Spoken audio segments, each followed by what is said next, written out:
A rich man forces Keanu Reeves to play a song to mock him, but his talent leaves the rich man speechless. Where are you watching from? Let us know in the comments, and don't forget to like, share, and subscribe for more inspiring stories. Keanu Reeves sat quietly in the dimly lit corner of a bustling upscale restaurant, his presence unnoticed by most of the wealthy crowd. He was dressed simply, in a black leather jacket and jeans, a stark contrast to the opulent surroundings. The air was thick with laughter and clinking glasses, as affluent patrons reveled in their excesses. Amid this lively scene, a group of businessmen occupied the center table, their voices carrying over the soft hum of a live jazz band. Among them was Richard Graves, a man known as much for his wealth as for his penchant for humiliating those he deemed beneath him. Richard's eyes caught Keanu sitting alone, casually observing the scene with a faint, almost amused smile. Recognizing the actor, Richard's lips curled into a smirk. Well, he said loudly enough for the table to hear. Looks like we have a celebrity in our midst, or should I say a former one? His companions laughed, though some exchanged uneasy glances. Richard stood up, holding his wine glass high as he walked over to Keanu's table. "Keanu Reeves," he announced theatrically, "the man of many talents. Tell me, do you sing, or is that just another Hollywood trick?" Keanu looked up, his calm demeanor unwavering. "I don't sing much," he replied evenly, his voice carrying a quiet strength. Richard wasn't about to let him off so easily. He snapped his fingers, calling the attention of the entire room. "Ladies and gentlemen, we have a special treat tonight. Mr. Reeves here will perform for us." He gestured toward the piano near the band. "What do you say, Keanu? One song. Show us what you've got." The room fell silent, all eyes on Keanu. He hesitated for a moment, then stood up slowly. "All right," he said, his tone betraying no emotion. As he walked toward the piano, a ripple of whispers spread through the crowd. Richard leaned back in his chair, confident that he had set the stage for Keanu's embarrassment. But as Keanu sat down at the piano, the atmosphere shifted. He placed his hands on the keys, closed his eyes, and began to play. What followed was nothing short of magic. The first few notes hung in the air like whispers of a secret, silencing the room in an instant. Keanu's fingers moved with a natural grace, weaving together a melody so hauntingly beautiful that it seemed to touch something deep inside everyone listening. The restaurant, once a cacophony of laughter and clinking glasses, now felt like a sacred space where time had paused. Richard's smug grin faltered as the music unfolded. He hadn't expected this, not the depth, not the raw emotion pouring out of the piano. Each note seemed to carry a story, one of love, loss, and redemption.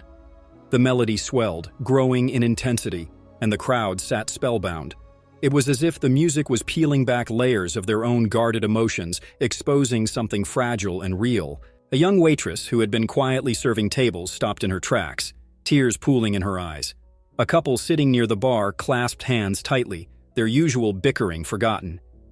Even Richard, despite himself, felt a lump rise in his throat, but he quickly masked it, clenching his jaw as if to resist the pull of the music. Keanu's expression remained serene, his focus entirely on the keys. He didn't play for applause or approval. He played as if this was the only way he could communicate a truth too profound for words. The melody shifted again, this time lighter, hopeful, as though it were whispering to everyone present that no matter how dark the past, there was always light ahead. As the final note lingered and faded into silence, the room erupted in applause. It wasn't the polite kind reserved for live performances. It was a thunderous, heartfelt ovation, a release of emotions the music had stirred within them. Keanu stood, bowing his head slightly in acknowledgement, before returning to his seat without fanfare. Richard, however, wasn't ready to let this moment go. He rose abruptly, the sound of his chair scraping against the floor cutting through the applause. "Well," he said, his voice dripping with sarcasm, "I suppose even Hollywood has its surprises. But let's not forget, you're just a man playing someone else's script." Keanu glanced up, his calm gaze meeting Richard's defiant eyes. He smiled faintly, but it was the kind of smile that carried weight, as though he saw straight through Richard's facade. And then, just as he opened his mouth to respond, someone in the crowd spoke up, a voice trembling but firm. "You're wrong." The voice came from the young waitress who had been silently observing the exchange. Her hands trembled as she clutched her tray, but her gaze was steady. The room turned toward her, and a hush fell once again, the weight of her words hanging in the air. "You're wrong," she repeated, her voice gaining strength. "That wasn't just music. That was honesty. And maybe it's something you wouldn't understand, but it meant everything to people like me." Richard's brow furrowed, his expression a mix of annoyance and curiosity. "People like you?" he scoffed. "And what exactly do you mean by that?" The waitress set her tray down carefully on a nearby table and stepped forward. "People who work double shifts to make rent. People who don't have the luxury of pretending life is some game. That music, it reminded me why I keep going, even when it feels like the world's against me." Her words struck a chord with the crowd. A murmur of agreement rippled through the room and several heads nodded. Richard opened his mouth to retort, but the waitress didn't stop. "And you know what's really sad?" she continued, her voice steady now. "You sit here, surrounded by wealth, surrounded by people who probably laugh at your jokes because they're afraid not to. But in that moment, when Mr. Reeves played, it wasn't about money or power. It was about something real, something you can't buy." Richard's face turned red, his composure slipping. "You don't know anything about me," he snapped. "You're right," she said softly. "I don't. But I know the look of someone who's afraid to feel anything real. And tonight, we all felt something you couldn't touch." The room was silent, every pair of eyes now fixed on Richard. He looked around, searching for support, but found only blank stares or subtle nods toward the waitress. Keanu sat quietly, observing, his expression unreadable. Finally, Richard let out a sharp laugh, trying to mask his discomfort. "Well, aren't you all so noble tonight?" he said bitterly. "Enjoy your moment." He turned to leave, but before he could take a step, Keanu spoke, his voice calm yet firm. "Wait." Richard froze mid-step, turning back to face Keanu with a mixture of annoyance and curiosity. The room, still caught in the tension, waited in silence. Keanu's voice, soft yet commanding, cut through the air like a melody from moments ago, steady and unshaken. "Before you walk away," Keanu said, leaning slightly forward, "let me ask you something. What made you so angry tonight? Was it me playing? Or was it the fact that for a moment, people saw something you couldn't control?" Richard's expression darkened. "I'm not angry," he said sharply, though his clenched fists and taut jaw betrayed him. "I just don't buy into this whole act of yours. Playing the humble hero. It's all a show, isn't it?" Keanu tilted his head slightly, considering his words. "If that's what you think, then you didn't listen to the music. It wasn't for you. It was for anyone who needed to hear it." He paused, letting the weight of his statement sink in. "But maybe you're right about one thing. Maybe this isn't about me at all. Maybe it's about you." A faint gasp rippled through the crowd. Richard's confident facade began to crack, and for the first time that evening, he seemed unsure of himself. "What's that supposed to mean?" he asked, his voice quieter now. Keanu leaned back in his chair, his gaze unwavering. "You walked over to me tonight, not the other way around. You turned this into a performance because deep down, you needed one. Maybe it's easier to mock someone else than to face whatever it is you're running from." Richard's jaw tightened, and for a fleeting moment, a flicker of something passed across his face. Regret? Pain? But it was gone as quickly as it came. "You don't know anything about me," he repeated, though this time his voice lacked the venom it held before. "Maybe not," Keanu replied, his tone gentle. "But I know this. Whatever you're carrying, it's heavy. And pushing people down won't make it any lighter." The room was deathly silent, the weight of Keanu's words pressing on everyone present. Richard looked around, searching for support, but found only the waitress's defiant gaze and the quiet understanding in the eyes of the crowd. For a moment, it seemed like he might say something. But instead, he turned and walked away, his steps quick and uneven. The sound of the door closing behind him felt final, like the end of an era. As the room exhaled collectively, the waitress turned to Keanu, her expression a mixture of gratitude and awe. "Thank you," she said softly, her voice trembling. Keanu gave her a small nod and smiled. A real, genuine smile that carried more weight than any words could. But then, just as everyone began to settle, the door creaked open again. This time, it wasn't Richard. It was someone none of them were expecting. The creak of the door drew every eye in the room, curiosity rippling like an unspoken question. A figure stepped inside, silhouetted against the streetlights outside. It was a boy, no older than 12, wearing a worn hoodie and clutching a battered guitar case. His wide eyes scanned the room nervously before settling on Keanu. For a moment, the room remained silent, unsure of what to make of this unexpected visitor. The boy hesitated, then shuffled forward, his sneakers squeaking softly against the polished floor. He stopped a few feet away from Keanu, his grip tightening on the guitar case as he spoke, his voice barely above a whisper. "Are you really him?" he asked, his eyes filled with a mix of awe and desperation. "Keanu Reeves?" Keanu turned his head slightly, surprised by the boy's sudden appearance. "I am," he said gently. "What's your name?" The boy hesitated, glancing nervously at the crowd before answering. "Elliot." Keanu smiled faintly. "Nice to meet you, Elliot." "What brings you here?" Elliot swallowed hard, his gaze dropping to the floor. "I heard the piano from outside," he mumbled. "I've been trying to learn music, but it's hard without lessons. My mom works late every night, and we don't have money for—" He stopped abruptly, his cheeks flushing as if he'd said too much. The room held its breath, the weight of the boy's words sinking in.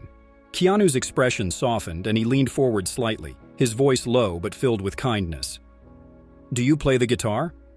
Elliot nodded, gripping the case tightly. "A little. I'm not good, though." "May I see it?"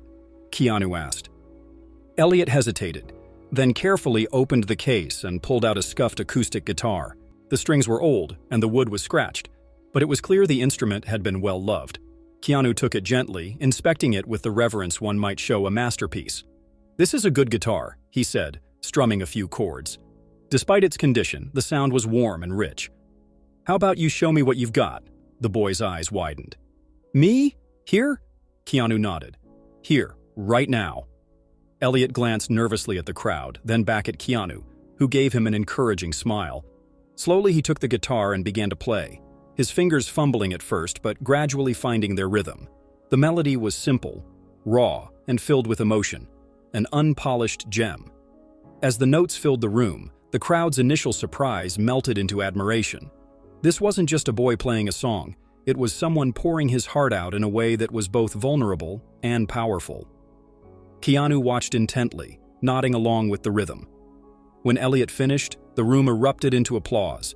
Not polite or pitying, but genuine appreciation for the courage and talent they had just witnessed. Elliot's face lit up, a mixture of relief and joy, but Keanu wasn't done. He leaned forward, his eyes meeting the boys. "How would you like a teacher?" he asked.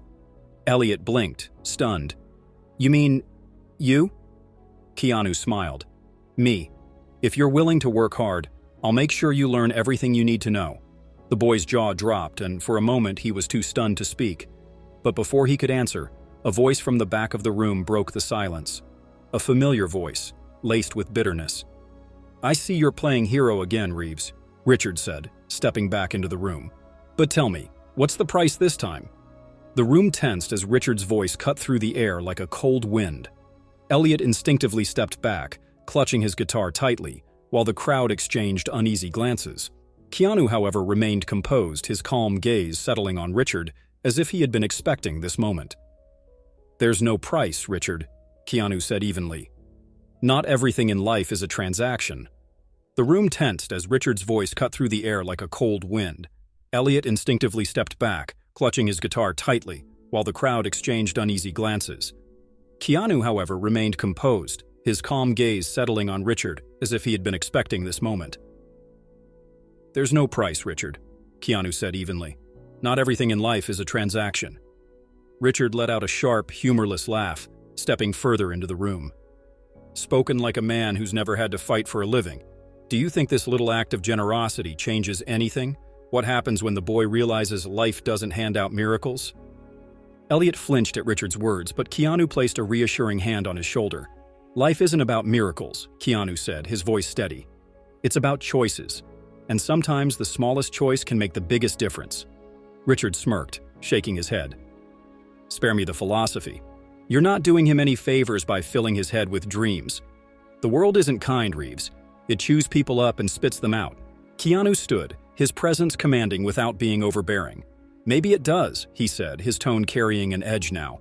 "But what if just once someone stood in the way? What if someone believed in a kid like Elliot before the world could crush him?" The room was silent, everyone hanging on Keanu's words. Even Richard seemed momentarily at a loss for a snide comeback. Keanu turned to Elliot, crouching slightly to meet the boy's wide, fearful eyes. "You've got talent, Elliot," Keanu said softly, his voice carrying the weight of sincerity. "And you've got a choice. You can listen to people like him." He gestured toward Richard without looking. "Or you can trust that you're capable of more than you think. But you have to decide." Elliot's grip on his guitar loosened slightly as he nodded, his voice barely above a whisper. "I want to try." Keanu smiled and straightened up, turning back to Richard. "You see? That's the difference. Belief doesn't cost a thing, but it can change everything." Richard's smirk faltered, his expression shifting to something closer to anger. "Words are cheap, Reeves. Let's see how far belief gets you when reality hits." He turned sharply, heading for the door again, but this time Keanu called out after him. "Richard." Richard paused, not turning around. "If you're ever tired of running from whatever's chasing you," Keanu said, his voice soft but resolute, "you know where to find me." The room watched as Richard stood there, his shoulders stiff before he finally walked out without another word. The door closed behind him, leaving a silence heavy with unspoken emotions. Keanu turned back to Elliot, a warm smile returning to his face. "So, about those lessons. Let's start with something simple. Do you know how to tune your guitar properly?" Elliot nodded, his smile timid but genuine. And as Keanu helped him adjust the strings, the room began to hum with quiet conversations, the tension from before giving way to something lighter, something hopeful. But even as the atmosphere shifted, one thought lingered in everyone's mind. This wasn't the end of the story, not by a long shot. Something about Richard's departure felt unfinished, like the first chapter of a much bigger tale.